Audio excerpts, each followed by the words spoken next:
Welcome back to our last session, researching back contradiction and perspectives. And at once I will hand over to Claudia, who will chair this last session we have in our final conference. As you know, Claudia is a PhD candidate at the Department of Social and Cultural Anthropology here at the University of Vienna, and also contributed extensively on quite different levels for the success of our project. Yes, Claudia, over to you. Thank you, Helmut. So let me welcome all the participants and all the people listening in from various channels, being Facebook or via Zoom, back to the conference. It's our last session, and thank you so much for bearing with us and joining this very precious time of all of us. Researching back contradictions and perspectives. Before I introduce today's speakers, I just want to remind you that the session will be held in English. We have simultaneous interpretation to Arabic. If you need that, please choose the button for the interpretation to Arabic. If you have any technical problems, please post in the chat. Our colleagues from Al-Sharq will support you as best as they can. And also, if you have any questions, please post them in the chat during the discussion or afterwards. We're very happy to receive them and discuss them later on. Let me introduce the speakers today. Qasim Sabah. Qasim Sabah has a long experience in humanitarian work and working for several international and local NGOs in Lebanon. He's a director of Mosawat, a rights-based organization that aims to promote the rights and equal opportunities, mainly for persons with disabilities and refugees in Lebanon. He is the founder of the Palestinian Disability Forum and the Palestinian Union for People with Disabilities. Qasim, thank you so much for joining today. The next speaker is Ramia Ismail. She has already been speaking on several panels yesterday and today. Welcome back, Ramia. Ramia is an economist and researcher at the Syrian Center for Policy Research. Her areas of research include economic policies and developmental issues in Syria. And last but not least, Helmut Rieger. He's a social scientist and a senior lecturer at the Department of Development Studies at the University of Vienna and the overall project coordinator of KnowWar. Thank you, Helmut, for joining this last concluding discussion as well. Unfortunately, two of our colleagues cannot join today. Claudia Brunner from the Center for Peace Research and Peace Education, the University of Klagenfurt, and Raed Schneier from the Center for Development Studies at Birzeit University. Before I give the floor to Qasim, I want to refer back to a quote that has been mentioned yesterday by one of our colleagues from Women Now, Nisreen. While she was discussing one of our research papers, she quoted a researcher from Women Now that said, "What we are researching on is not a case, but something that we pay the price every day and on all levels of our lives." I would like to use this quote to start our discussion today, which should also be like maybe, you know, like a reflection on the whole project, but specifically on the role research can play under the conditions of conflict and war, and what kind of interventions or transformations are possible through research in and of itself. Qasim, the floor is yours. And you have to unmute yourself. Sorry. Good evening, everybody. In this last session of this very fruitful conference, and to be honest, you gave me headache. You know, the first two sessions were very heavy on a normal human being's brain, full of theories and scientific anthropology mixed with sociology and all these things. But it was really a pleasure to listen to all these speakers with high experience in their fields of specialty. My role today is to speak about the challenges and the perspective of the research as a whole. And let me remind you, especially Helmut, Rabi, Claudia, those who has designed the project in 2018, that you designed the project in another world. The world we are living now is not that world we lived in 2018. The world has witnessed big changes. These changes is not over yet. We don't know where we are going. So we are, I don't know if we are lucky or unlucky to live this phase of the humanity, of the age of the humanity. We are transforming very fast from a social community, a humanitarian community, into a virtual community. And we don't know what will Elon Musk lead us in the new future. So we have to bear in mind this and be proud that we were able to cope with all these challenges and arrive here, where tens of experts are meeting, talking, analyzing, and extracting results.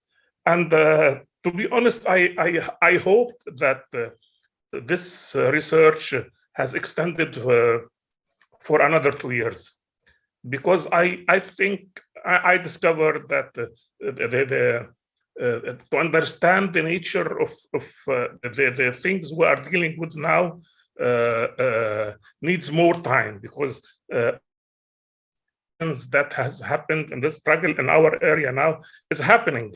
I cannot separate what's happening in Europe now of what happened in the Middle East for the last 20, 30 years. So it's a global issue. It's not country to country, inner country conflict. And we as victims of these struggles, now we are researching ourselves. We are trying to understand the facts, and this elite of people, of refugees like me and Rabi and Ramia and all of us. So we are researching ourselves, in fact, and so we should start from ourselves and try to understand what is happening. According to the field research that was led by my colleague Rawia and the quite good number of researchers, field researchers, I was very worried when by the end of 2019, when the uprising in Lebanon started, the pandemic started 2-3 months later, and I was as a person who's responsible for the security and the good performance of my colleagues, I was always worried about how do they cope, how they are coping, how innovative they can be to finish the jobs they are they have to finish. And again, we are lucky to be in a world that virtual activities can be performed, although it's very I don't want to say dangerous, but I can say it can be misleading, especially in interviewing people, asking very sensitive questions, because according to my knowledge, research interviews should be built on trust. How can you make trust over Zoom or over Skype or over WhatsApp? It's very difficult, you know. And you are already meeting people has been monopolized, has been displaced, has been used, and has been ugly used by many actors, by their government, by the people fighting, by the NGOs, by the host government, the host community, and then you are coming and asking them over the net. This was very sensitive, and it took lots of time to build up a system that can produce the knowledge that now we have in our hands. That this was the main issue, being cautious. Now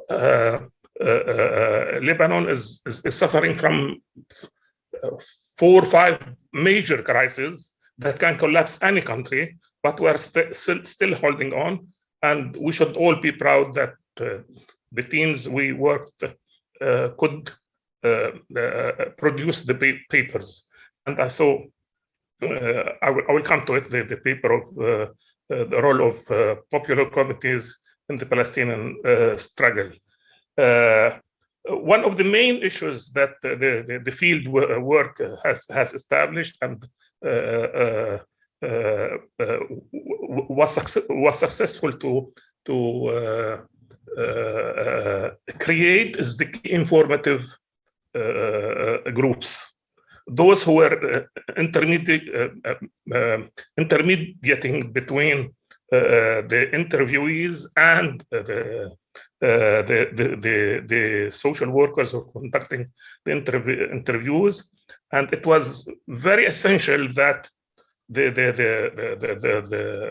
people in the field can see the reality and not to hear, the reality. They should see, feel, and produce good knowledge. I don't know how Rawia and the group with her did it, and I think this should be documented somehow, written somehow, in making field research under all these pressures, under lockdowns, under road blockages, under people being cautious, not speaking the truth, and it's all was based on tactics. You make a tactic, and the others on the field make tactics. The refugees has been used. The Palestinian refugees, the Syrian refugees, all the refugees is being used by many stakeholders, many actors, especially those aid providers. And to be honest, they were clever to fight back and use them. If you want to use me as a refugee, okay, I want to use you. If you want to get information, you have to give me something. But we didn't face that, but it's happening with everybody in the doing field researches. And the nature of the research we are doing is a very sensitive research, speaking about solidarity, who helped you, how was you helped. Somehow, some people might understand these questions as with the security nature. So succeeding in accomplishing this job, well, I think is a great thing, and I want to thank Rabia for the training. The good training produced, I think, good tools, and those good tools has been verified during the field work, and I think they produced good work, at least for myself. I saw the paper of the Palestinian communities, popular committees, and I think it's of a high quality and good as a start. The term solidarity, I think, it contributed in 2 ways. First, it helped the research. In another way, it was like a knowledge delivery to the people. they were raising, when in some minds of the people, they didn't ask themselves, what does solidarity mean? How did we conduct solidarity with each other as refugees, as host community, as refugees from different countries? And this has raised lots of questions. And I think we taught people how to systemize solidarity and not to make it random. Although back to the UN agencies, and Ramya was talking yesterday about initiatives, popular initiatives, and here and I have to say, popular initiatives were never supported by NGOs or by UN agencies, because they don't serve the purpose. If sustainability does not serve the purpose. Working in the field on daily basis as Musawat, we know how NGOs, UN agencies want those people always to have to need them, and they want to channel the money through NGOs who need them. So the popular initiatives is not encouraged by those who are helping for economical reasons, and not to use another words. One of the challenges that I don't know if we have missed somewhere, or I missed, that we didn't speak about the economy of the host communities, the effect of displacement, huge numbers of refugees on the economy of the host communities. Like in Lebanon. In Lebanon, Rabia was saying, today the presence of the refugees in Lebanon is a big helper for Lebanon, because lots of money is being poured into the economy of Lebanon, while the Lebanese, many of the Lebanese political parties were against having refugees. They wanted to throw them out of the country, and they treated them bad, and they were used by lots of parties in Lebanon as a tool to use it in the political conflict. Today, nobody speaks about that. The presence of the refugees, Palestinian and the Syrian refugees, is the biggest helper of the Lebanese economy. And I think this is something that we should think about, that the host communities are benefiting now. So the negative and the positive sides of having refugees should be thought about. I want just to speak about our work inside Syria as an organization. We are trying to support popular initiatives in spite of all obstacles. We are encouraging volunteerism in spite of all obstacles, and the people usually have, and the communities do differ in their attitude towards non-economic or non-paid initiatives. And this happened with the popular committees in Lebanon, the Palestinian popular committees in Lebanon. They started for services, and they played a very good role in the 50s, 60s, 70s, and suddenly they become a cake that all the Palestinian factions should divide, and they are polarized to the extent now that we have two popular committees in each camp. And this is one of the ugly face of having lots of political actors. To shorten the whole thing, I think this experience of field work should be documented. I think it should be written in a simple language, small paper produced, given out, how to build up tools, and I think it was a big success. I'm very happy that we reached here. The papers are being produced, results are being spoken out. Me, myself, I'm not a specialist in the field. I was listening to my colleagues before. Sometimes I didn't understand what they're saying, but I got the idea about knowledge production, about the economy of the war, and how can all these things interfere to produce. I don't know if you call it epistemology, truth, realities, justifications, all these things. This is what I have to say, and thank you very much. Thank you, Kazim. Thank you so much. I would give the floor to Ramia now, maybe as a follow-up or a response, whatever you like. I think there have been many questions and issues raised. Thank you so much, Kazim. Thank you, Qasim. Yeah, he gave me so many ideas, but even though I just want to say what I want to say at the beginning, because as the project, I mean the KnowWar, if we want to look at this project, it is a kind of solidarity.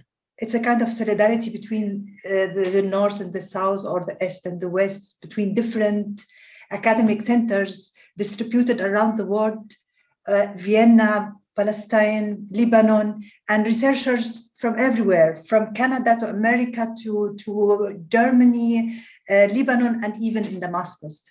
So we are all together trying to see the reality, trying to see what's going on really in the region. We can find thousands of researchers written and thousands of policies. One of them in the UN and the other international organization give them recommendations, and without really know what's happening there. We come from Syria, and we are coming from a conflict. We lived in Lebanon because we have to live in Lebanon for a while before we are living to Europe. We suffer, all of us, we know what the meaning of living in the South, and even we are here now, we know what's going on, or we live.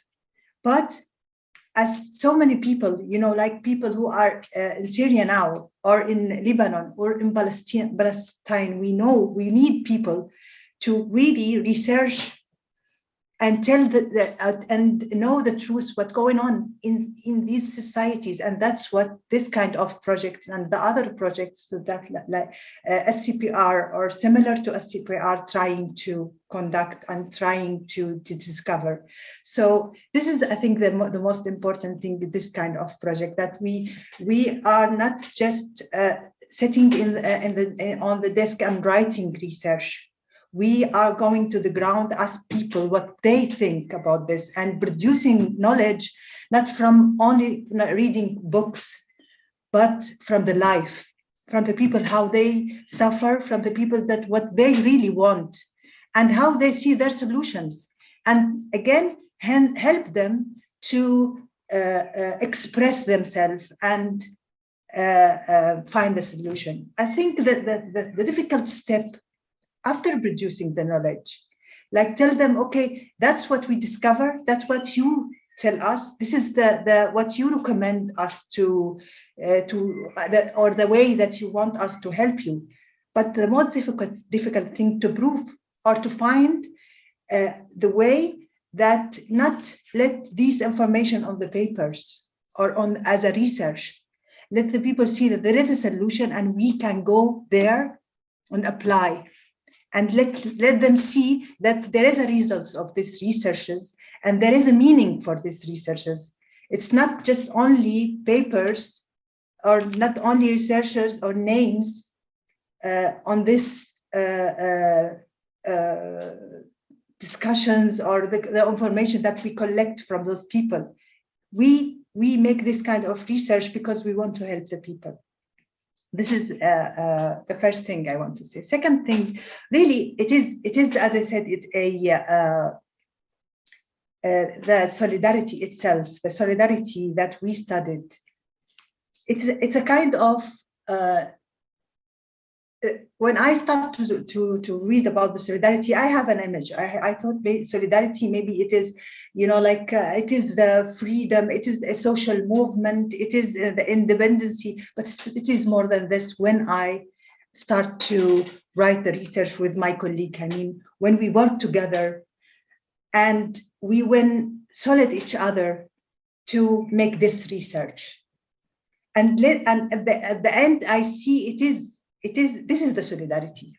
This is the way that we really transfer from just a knowledge to something really in life. I don't want to say so much things. I just want to summarize some ideas about this. And yeah, thank you. Thank you, Ramia. Helmut, please, do you want to add to that? Yeah, yes and no, because I'm deeply impressed by the words of Ramia and Kasim. Really, thank you so much. And maybe everything is already said. But maybe I can add a bit to what you have been saying. And Kasim, really thank you. Thank you so much for leading us carefully through the different, let's call them political minefields in Lebanon. So it was always an absolute necessary and wonderful way of discovering the different realities you presented and you showed to us. So it was unbelievable and absolutely an absolutely wonderful experience coming to Lebanon and being part of your own life. And that includes all the different levels of coping survival strategies of the different communities as well. So that is really one of the most wonderful, I would say also the most wonderful ways of dealing as a team, providing us the option and the opportunity to better understand. Really thank you for that. I would also like to use the words you started with, Kasim. When we designed the whole project, it was another world. Yes, you're totally right. I mean, we were absolutely prepared for an already existing, when I call it in that way, an already existing state of emergency in Lebanon due to the experiences we had in Palestine, for sure the understandings we had when it comes to the war in Syria. We were definitely not prepared for a permanent state of emergency on top of an already existing state of emergency. What you told us about the repercussions of the pandemic, for example, the field work, yeah, you're totally right. We could use our own capacity as a collective, as a team, to solve different problems on a daily basis. But for sure, these kind of two different states of emergencies were absolutely difficult in dealing with.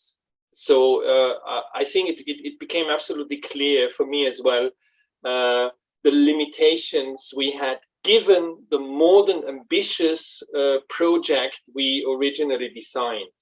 And when I summarize some points of these originally designed project, epistemologically, I know it's a cruel word, we wanted to understand from different perspectives, realities of the different communities in Lebanon, and how we can work with them together in order to contribute a bit, just a bit, to contribute to transform these realities. From a theoretical point of view, we wanted to understand how we can combine feminist, decolonial, and political economy approaches for an understanding, how we can translate these different approaches and how we can learn from the different communities we wanted to be engaged with. And for sure, I mean, especially the fieldwork team did an absolutely wonderful job under this permanent new state of emergency. The lockdowns, the street blockades, the different repercussions of the protest movement in 2019, 2020. At the same time, as a whole project, we didn't reach the level of having this kind of permanent communication with different communities, activists, grassroots initiatives in the different localities in Lebanon, due to this overall condition of, in that sense, 2 states of emergency. So what we thought, what we intellectually thought when designing the whole project, and for sure it was more than highly ambitious, it was not a project, it was a program in that sense. When we thought of how to realize a common work with different communities, marginalized communities in Lebanon, we for sure thought that this would be possible and must be reflected in the way how we organize and do our research. And that this complex in itself is highly difficult to reach, given the 2 states of emergency we were permanently confronted with. And I think that created a kind of limitation we had to deal with. And at the same time, what you mentioned, Ramya, the way how we started to create our own collective work, reflecting not just theoretically, but in practice, reflecting what does it mean to be in solidarity with, how to create in all our differences, how to create the common ground of a collective work. Yeah, and I think also, Helmut, I like more, to more interact than please, yes, interrupt me whenever you like. I think again, what I want to say that this project, the whole project, in the concept of solidarity, if we look at the components of the solidarity, starting from the values to the let's say affects and attitudes, and finally the action or the collective action and networks, these 3 pillars or components of solidarity, we can very clearly see in this project how the people interact, how the people trust each other or not, how the people communicate or refuse to communicate, how the people that are really solidate and want to make a solidarity action in the way that at the end we have the same aim, that who's stuck with the aim. We have an Arabic said that not Arabic, Islamic say, like الجهاد فرض كفاية ليس الجهاد، لكن هناك بعض الفروض فرض كفاية وليست فرض عين.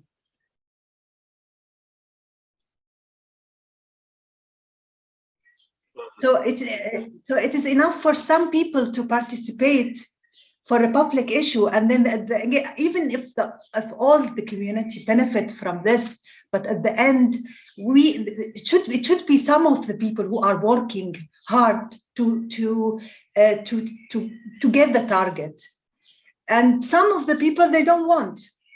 They call it Hester in the solidarity literature free rider.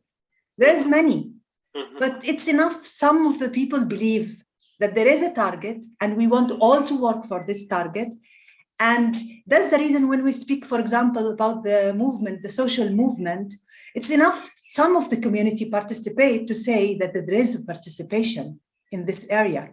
And that's what we want. We want more people to go together, work together, and at the end to achieve the target. And this is the solidarity. And as much as we can gather people more to work, we will finish quicker, and we can get our target also faster.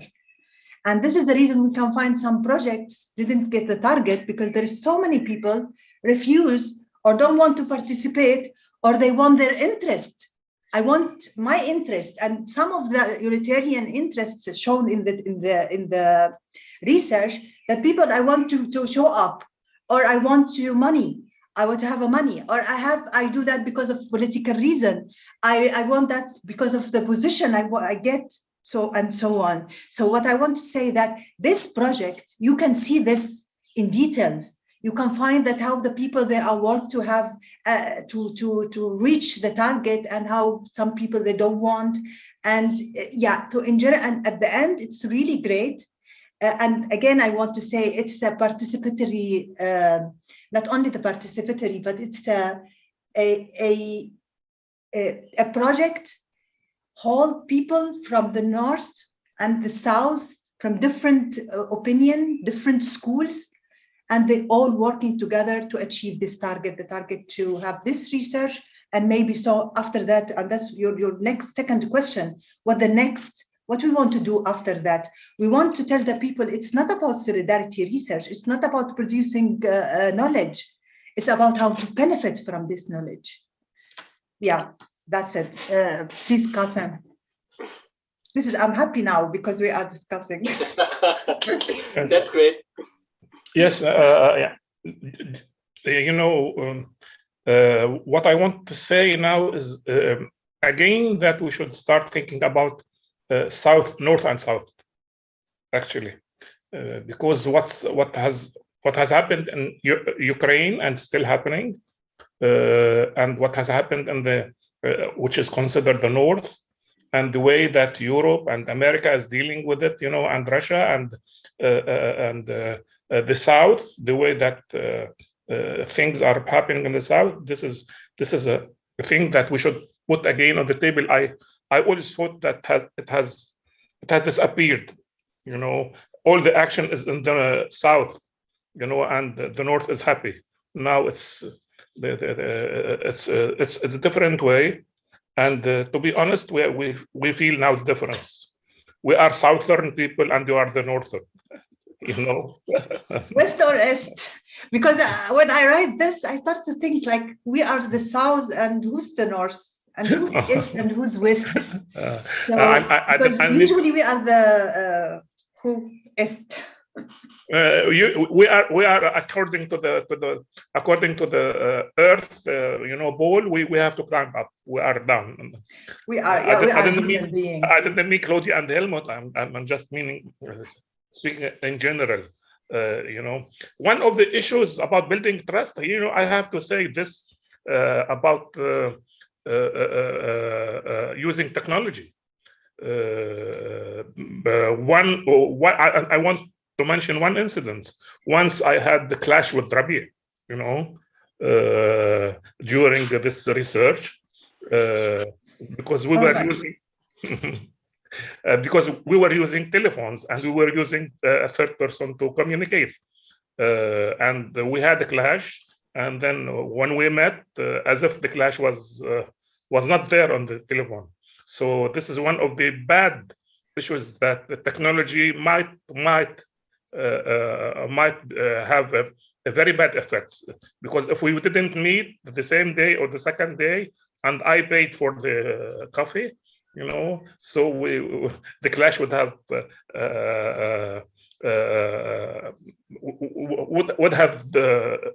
increased.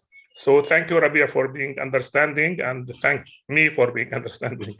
The final issue that I want to say that in Musawat, we have been always hesitant of developing our research unit, And one of the main issues now that I can speak with trust that we have a good research team and we can enter into new adventures. And now Rabia is working with the WHO that they asked us to conduct a research concerning medications and primary health care, the field research about dispensaries. And the Birzeit is university is talking with us about the research concerning women household and role of women. So thanks for this project that makes me now be proud of having a strong research on it. And thank you, Helmut, Claudia, Rabia, because you have matured our colleagues, and gave them this trust, and they have proven to be able to hold the responsibility. And I think our partnership is permanent. It's not only this project. It's not related to having a project, and then we should always talk, share experiences, share researches, and thank you very much. Really, thank you very much, all of you. Thank you, Kazim. I might bring in one or two questions from the chat now and encourage the other listeners to post additional questions in the chat. There is one question regarding the so-called North-South cooperation. Do you have any recommendations or lessons learned from this North-South cooperation, specifically reflecting on the privileged position of people being based in institution in the West and others who are not that privileged, speaking of, I think, many issues, which includes also the right to movement. And the second is more specifically, and I really like this question, how did we deal within the project also with our transdisciplinary approach, not only bringing different, perspectives of different communities, but also like bringing together quantitative and qualitative research methodologies, and how did that turn out in the end? So maybe, I don't know who wants to answer that, but I think this is worth a reflection from your side as well. Ramya, you are the specialist.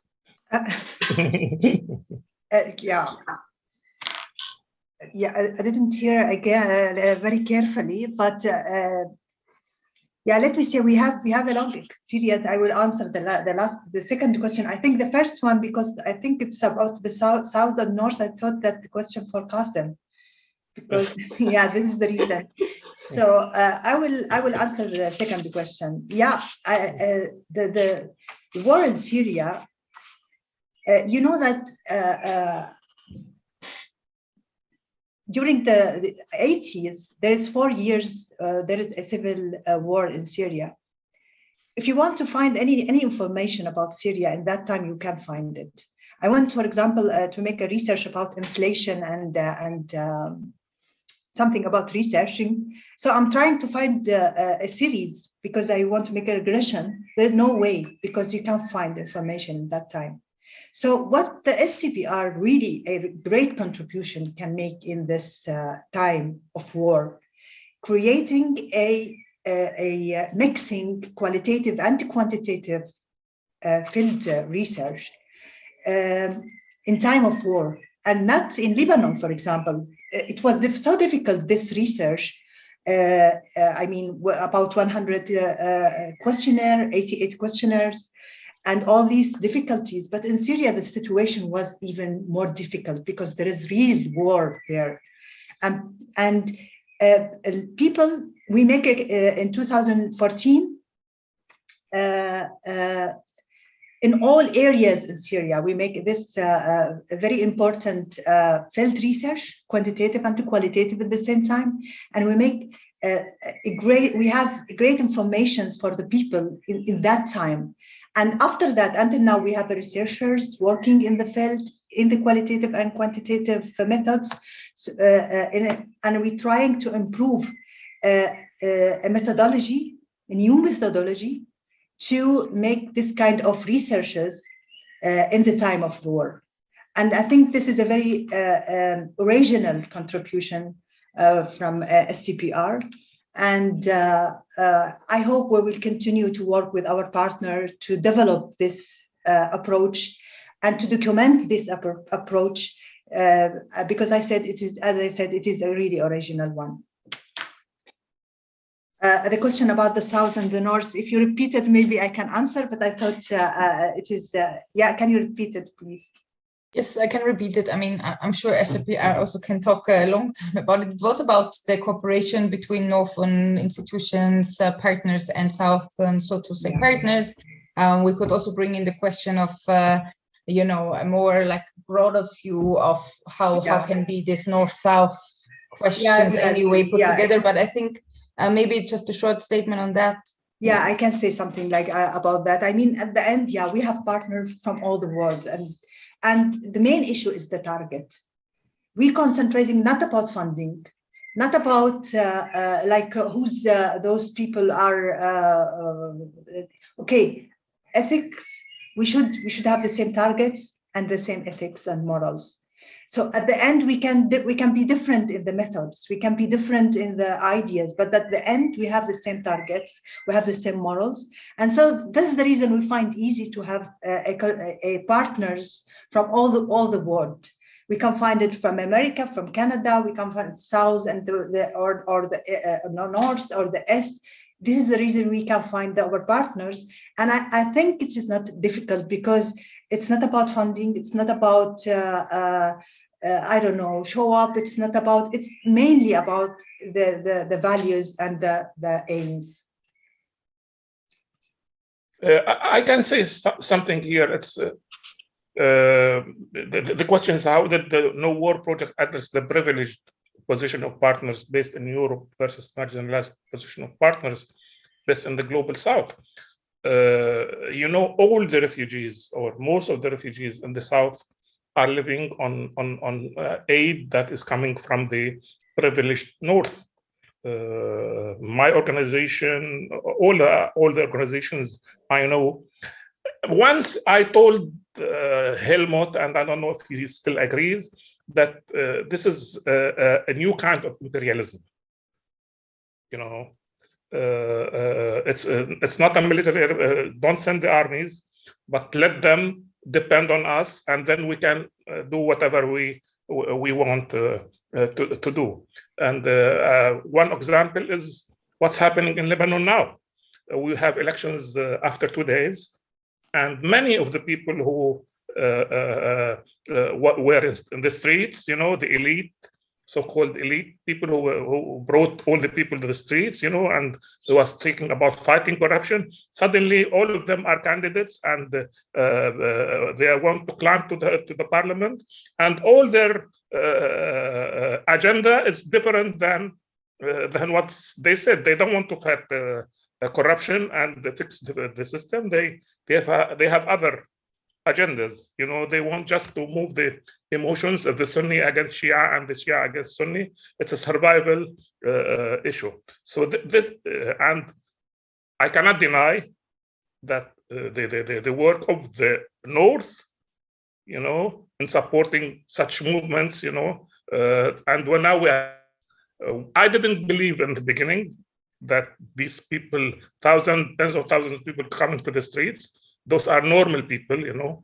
But now I do believe that the North actors were their hands were deeply in these movements, and they have strength to move. So this is the way that the North deals with the South. For sure, there is a humanitarian side for that. But if you depend totally on somebody, then you are a slave. And this is the case. I'm sorry to say it, but this is the case. If the North cuts funds from Musawat, we stay at homes, all of us, and all our beneficiaries, they don't receive why the rich people of the South don't give the poor people of the South? This is the question, because the rich people of the South were designated by the North. this is history. Who brought all these people and families to govern the oil and the Gulf, and and all the coups and the dictators who just took over, and now they are governing everything. So this is the way that North is dealing with the South, and it's still.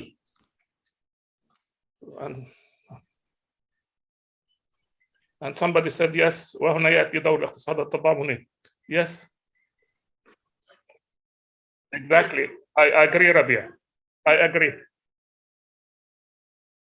But how can we do it? We as an organization has supported tens of income generating projects for people, but none has sustained themselves. Production, my friend. You start to produce. Yeah, Rabia is talking from the off now. Hi, Rabia, please. Are we allowed to produce? This is the issue, Rabia. Are we allowed to produce? Are we allowed to produce at least, let's say, qamah, wheat? Are we allowed to plant wheat? If we plant wheat in Bekaa Valley, then all the Middle East can eat bread. But Sudan, but the problem is not from the West, only from the West. I mean, no, it's not. No, we have not only from the North. I mean, at the end, we are also responsible from our situation. I mean, we are supported oppressive regimes for years, or silent for their behavior because for different excuses, or they legitimize themselves by saying values we accept, but they oppress us. Why? And we silent. We've been silent for years. Who brought them to the chairs? I mean, there is a responsibility, of course, for imperial power, for sure. No one discuss about this. We should not always repeat this issue and ignore what's going on here. Not here in our country, not in Germany. I mean, but yeah, we should always think again and I think what happened in Syria after 2011 tell so many important stories about what's going on, because the regime that we thought for years he's or pretending that he support Palestinian cause, we can see what he did for his people. But the major lesson was in Egypt in 2013. Yeah. The way the North acted, Yeah, this is another. Yeah, but that doesn't mean that we will ignore what's going on. Also, I mean, there is also here. You can see this now. Is the source, which is the cause, which is the main cause. Maybe it's not the West, because at the end, Malaysia now it's a developed country, and no one prevents Malaysia to be a developed country. Not America, not Russia, but we as Arab let all these powers.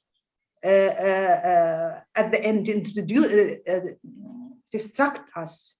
So yeah, we have to think. I mean, I don't have the full answers, but we should not look in one eye. We have to look in two eyes. Yeah, I mean, if I may say something to Ramya, yeah. I mean, at the same time, the rich history and the rich legacy of the different anti-colonial movements in the Arab world, I think, is something that we should not forget. We might think, okay, this is something that happened 70 years, 80 years ago, but it proves that it can happen. And it was an unbelievable way of liberating millions of peoples against cruel, brutal, barbaric European colonial powers. So that is already a history that should not be forgotten from my point of view. And for sure, what we did in our project and beyond the project as well was how to deal with the current challenges, how to deal with what Rabia called on the level of solidarity economy, what Tarek brought in as the experiences of the Palestinian national movement, of the rich legacies and the present conditions of reorganizing the struggle. all these elements. I think we had a lot of discussions about that, Kasim as well. I remember so many discussions we had about that. And that is, I think, something we can work on, we can build on. And for sure, in order to have these kind of discussions, you need a very safe space, as well as a trust among each other, in order to be able to talk about. And for sure, I'm just referring to one of the questions we had about the privileges of white Europeans. For sure, it means also to learn to listen, especially for white Europeans, to learn to understand, to learn to be guided by those who are not from this privileged region in the world. And Kasim, you're totally right when coming back to the issue of new imperialism. The donor industry is an integral part of geopolitical as well as economic dominance, or ways of articulating imperial power. Yeah, sure. Thank you, Helmut. We have not been able to come to all of the questions of the chat, but I might want to end or sum up with one of the last statements in the chat, or questions that basically referred to something very important, I think, that mentions the economic conditions of people, voluntarism. I think it refers to the question of research. And when we think about research impact and privilege, we are, although we come from different positionalities, all somehow connected to NGOs, institutions, universities, research centers that have, if Ramia said before, we don't we're not dependent on any money, but we can still make decisions, but still these are very secured positions, right? So what does it mean to research back, or to basically have research as political intervention, as transformation, if people do not come, or researchers or people who want to know more do not come from these very privileged positions that we all also embody in different levels and fronts. So I think this is something we should all take with us also to reflect and think about. If there is a final comment by any of you, you have a minute or two. If not, I would move on in thanking our audience. Is there anything that you still want to add? I just want to add one sentence when you mentioned, Kasim, the issue of using new technologies. And I really felt sad thinking about, now we are reduced to communicate virtually. And definitely I do know how important it is to communicate, to be together physically, and to run through the different issues necessary to be run through in Beirut, in Vienna, in Al-Quds, wherever. Thank you, Helmut. Okay, so then it's again, I want to thank all the colleagues that participated in the last 2 days. It was really great to see all of us coming together finally, if only virtually, but still to be together for this very long time. Not enough, as Kasim mentioned, but still.